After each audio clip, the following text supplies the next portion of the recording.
Lawmakers on Capitol Hill have proposed a bill that would require women to register for the draft, just like men. Texas Congressman Chip Roy is with me this morning. Congressman, let's go straight at it. Should women have to sign up for the draft? Stuart, great to be on. No, of course not. I'm the father of a 13-year-old daughter, and under no circumstances do I believe that she should be required to register with Selective Service. I don't think it's good for our country. I don't think it's good for our women. Now, importantly, we just came out of a segment where we were just talking about the absurdity of what's going on with Title IX. Right? They're literally undermining everything that was fought for to make sure that there were female sports, male sports, all in this in the guise of, transgender, non-binary individuals competing. Now you see what that's done. It's totally upended those differences. Meanwhile, you have the Deputy Secretary of Defense, the Deputy Secretary of Defense, saying that is a key national security issue that we make sure that we're taking care of non-binary individuals at the Department of Defense. This is woke social engineering.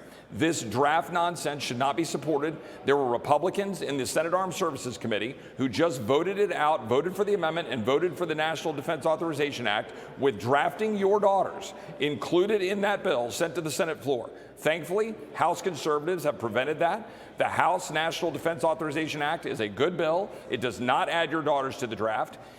Under no circumstances should we do that. I hope the Senate will kill it. If they don't, the House needs to stand strong and say no to drafting our daughters.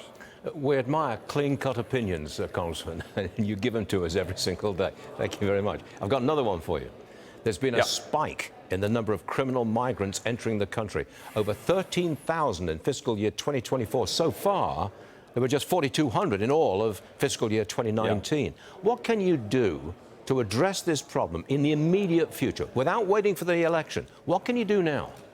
Yeah, Stuart, this is the question that I ask every day of my colleagues. Of course, we want to make sure we get President Trump elected, but your point is the main one. And today, I will say, we put on the floor of the House a DHS appropriations bill that would require that the elements of H.R. 2 be included if funding is going to be transmitted to the Department of Homeland Security.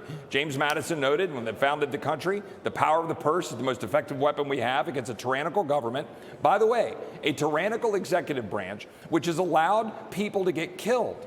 Right? We just had this woman, Rachel Marin, in Maryland, who was killed, brutally raped and murdered. She wasn't the first in her county. Kayla Hamilton, 2 years ago, brutally raped and murdered. Texan, Lizbeth Medina, killed, found in a bathroom. The little girl, 13 years old, who was raped in New York, a 12-year-old in Iowa who was raped because we're allowing people to get dumped into our communities who are criminals. It is absolutely mind-boggling that we would fund that. We should use the power of the purse to stop it. I'm not afraid of having that fight in September. I suspect I will not be in the majority, though, Stuart. I believe we should use the power of the purse and fight. I believe the American people will respond to that in November. But we got to put it out there. One more quick one.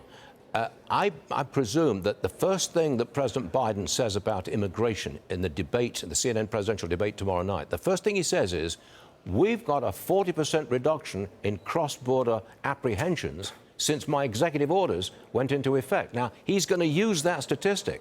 What's your response?